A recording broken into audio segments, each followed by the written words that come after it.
tingnan mo. Ano? Ako ang mauuna. Sorbetes. Sige, swerte ako.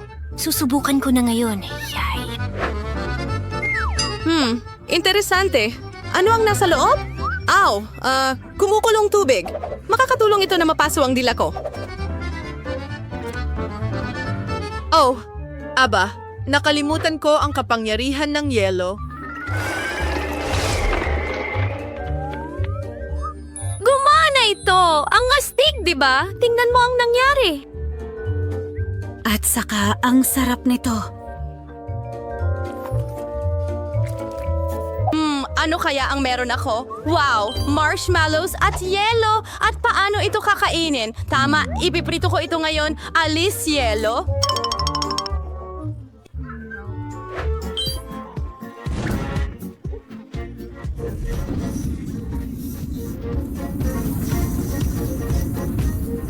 Magaling! At narito ang mga marshmallow. Subukan natin ito. Ang galing! Talagang gusto ko ito. Ang tamis.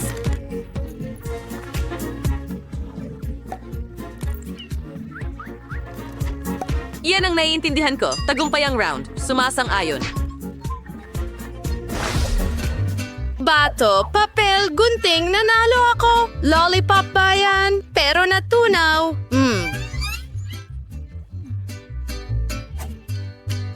Oh, binigyan mo ako ng ideya.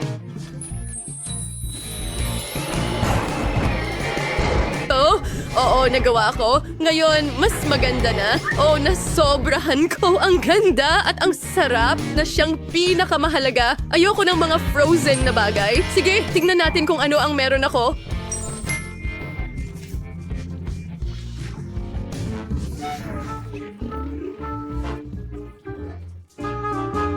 Pink na popcorn? Ang ganda. Pero, sa tingin ko frozen ito. Oh, hindi. Ano ang gagawin ko dito? Frozen na popcorn. Alam mo, sa tingin ko gagamitin ko rin ang aking mga kapangyarihan. Ngayon, ipiprito ko ito.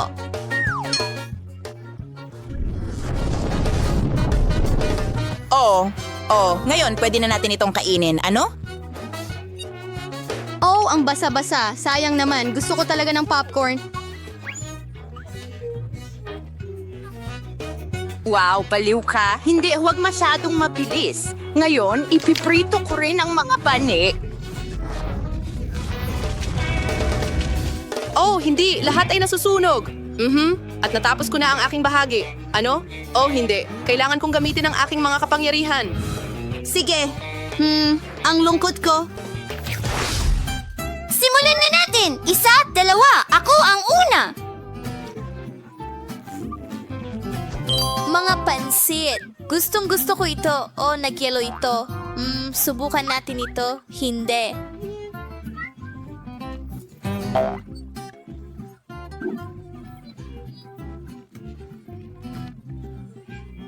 Sige! Oh, ano ang gagawin ko? Oh, gumana ito. Baliw ka. Sige, tama na. Sawa na ako.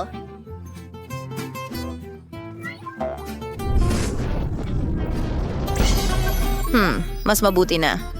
Sa wakas. Ang bango-bango. At ang sarap-sarap. Ang galing ng lahat. Yay!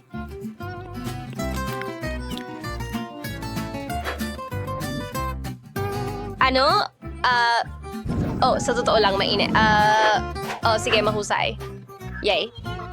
Ngayon, ako naman. Tingnan natin. Isang tsokolate. Oh! Sandali. Ano ang problema nito? Kakaiba. Nako, sige, alam ko. Kinduwit ka ito daw. Ngayon nilay, narito si kami. Ganyan lang. Isang cute na puso. At ngayon, kaunting yelo. Wow! Wow! Ang galing. Ang sarap. Mapapadila ka sa daliri mo.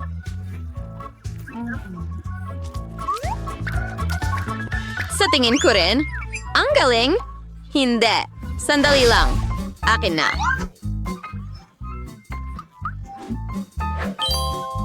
Isang muffin?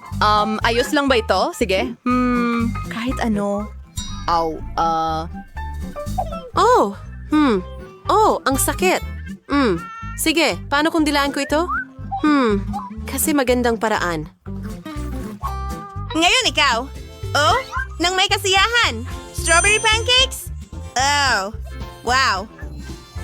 Susubukan ko ngayon. Yum, yum, yum. Subukan natin. Oh, mainit.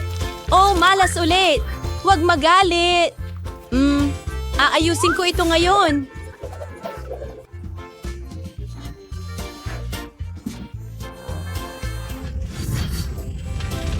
Oh, hindi. Tulungan mo ako, Ann. Oh, ang kapangyarihan ng yelo. Wala na. Oh. Ngayon, ayan na. Masaya ako. Salamat. Ang sarap nito. Alam ko, di ba? Sige na. Sabilang ng 3. 3. Marmalade na yellow? Mayroon akong soda.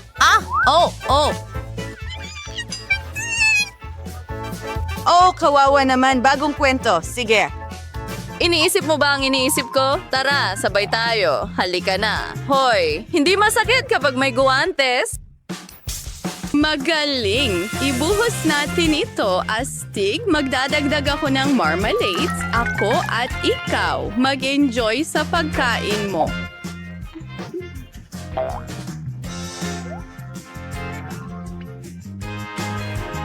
Tama. Oo. Wow, ang sarap ng kinalabasan. At ngayon ang mata ng marmalade.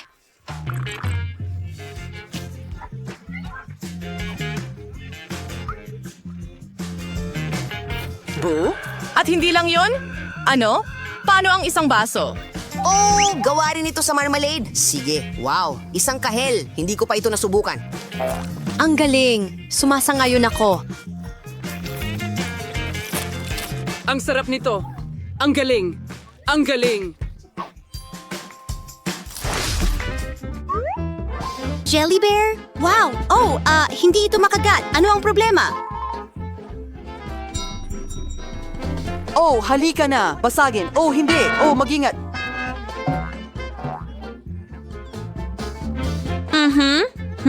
Oh, magandang ideya. Panahon na para sa apoy. Tada! Tinunaw ko ito. Halika na. Aray, mainit. Ayos lang. Tingnan mo ang kaya kong gawin. Ang yelo ay gumagawa ng mga himala. Handa na? Ayan na. Sandali, paano kung pagsamahin ng apoy at yelo? Oh, sumasang-ayon ako.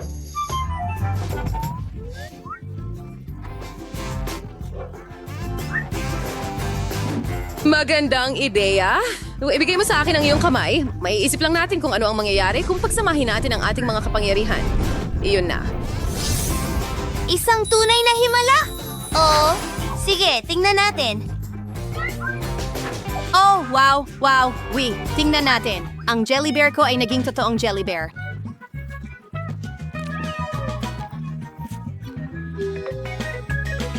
Akin din. Wow. Gusto mo ng piraso? Oo, salamat. Kaya. Maghain ka rin? Oh, salamat. Tumayo ka lang! Mayroon akong isang bagay. Tingnan mo kung gaano ito ka-cute. Ito ay para sa iyong baby, mula kay Patrick. Oh, salamat ng marami. Pero hindi ako sigurado kung magugustuhan niya ito. Ano? Hintay, anong problema sa kanya? Hindi ko lang siya ginupitan ng matagal na. Huwag guluhin ang isip ko! Unggoy! Yan! Hindi mo pwedeng dalhin ang mga hayop dito. Lumabas ka! Huwag mo akong istorbohin! Kita mo, nasa telepono ako! Wow! Nagtataka ako kung ano ang nakalimutan ng ganitong kagandahan sa kanyang ospital. Kailangan nating malaman mula sa kanya ngayon. Grabe, hindi siguradong hindi ako papasok. Nako, babae, ang ganda mo! Lalaki, salat sa inyong lahat sa mga papuri. Halik. Ano? Ano yan? Ay, hindi!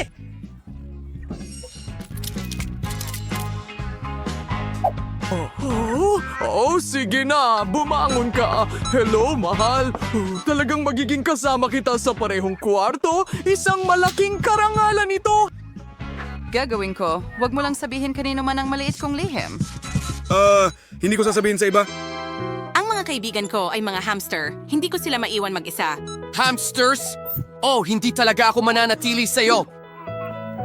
Sa wakas, walang makakaabala sa atin ngayon. Sa wakas, makakapaglaro na ako sa iyo. Tumigil ka! Ibigay mo sa akin ang iyong hamster. Mahigpit na ipinagbabawal ang pumasok sa ospital na may kasamang hayop. Huwag kang mag-alala. Magiging maayos siya rito.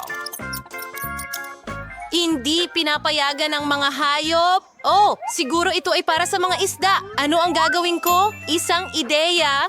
Ganon? Gagamitin ko ang mga boting ito bilang aquarium. Mga isda, tara na! Mukhang perpektong-perpekto, parang mga ivy. Pakiusap. Salamat! Wow! Siguro napakabigat nito. Oh, halika agad. Oh, salamat, Lola. Hello. At narito ako. Tingnan mo, nagdala ako ng isda para sa'yo.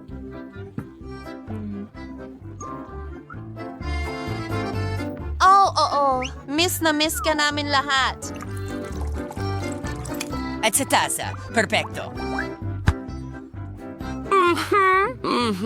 Oh, Apo, natutuwa akong makita ka. Oh, kailangan ko ng may inom. Ano ito? Anong klasing biro? Gusto lang uminom, hindi kumain. Dahil kailangan mong makinig sa iyong apo?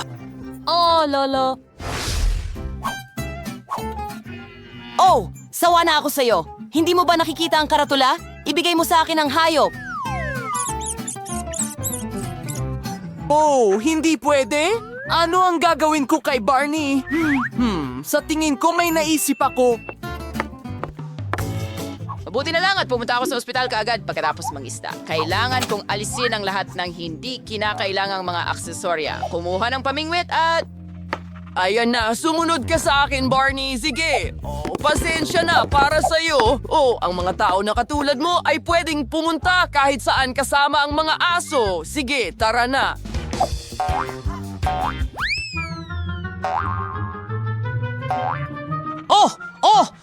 Barney! Tumigil ka! Oh, lumapit ka sa akin! Oh, hindi ito oras para sa laro. Oh, sabi ko tumigil ka! Sandali lang! Hoy, hindi mo nakikita! Umalis ka na sa ospital! Lumabas ka! Oh, halika na!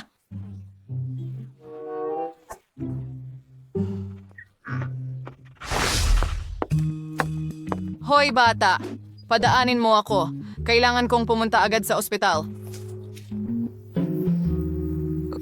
Sa kasamaang palad, hindi pwede. Hindi ka pwedeng pumunta sa amin na may mga hayop. Kunin mo na lang ang ahas ko. Oh, mas mabuti pang umalis ka.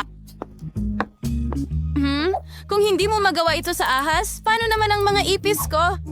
Kailangan ko silang itago. May naisip ako. Kaya, itatali ko ito sa ulo ko.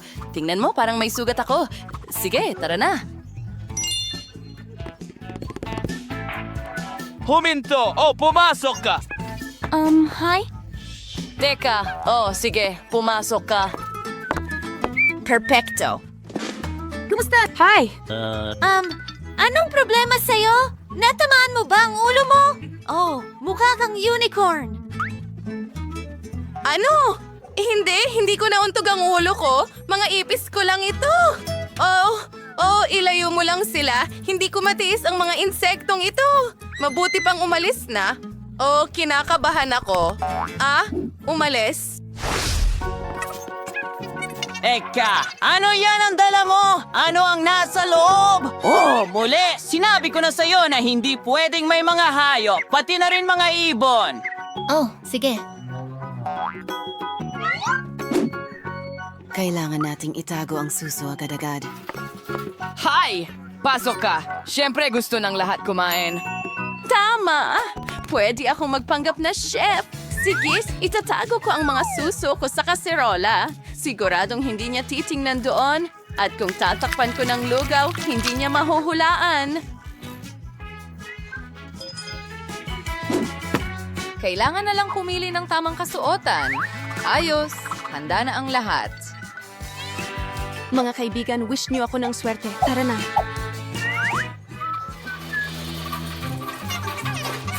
Oh, hi. Isa pang pagkain? Pasok ka. Dumating na ang mga goodies! Ano ang nandyan? Masarap na mga bagay! Sige, Jill, mayroon akong oatmeal porridge para sa'yo. Alam mo kung gaano ito ka-healthy. Gagaling ka agad! Ano? Hoy! Sandali lang! Oh, mga suso ko, ang cute ninyo. Lagi kayong nasa akin. Anong problema mo? Tigil! Hindi pinapayagan ng mga aso. Hinihiling ko na umalis ka. Oh, Umalis? Oh, hindi. Paano ang mouse ko? Napakaliit ng mouse ko. Alam ko kung paano siya dadalhin sa ospital kasama ko. Splinter, papasukin kita sa ventilasyon. Mag-ingat ka. Huwag mong hayaang may makakita sa'yo. Hello? Ipakita mo sa akin kung ano ang nasa bag mo. Sige na. Wala namang espesyal. Mahilig lang talaga ako sa keso. Ano? Sige, pasok ka. Salamat. Oh, salamat! May isa pang bisita na darating. Parating na si Splinter ko. Sige. Kapag naamoy niya ang paborito niyang keso, at narito na siya. Hey, baby!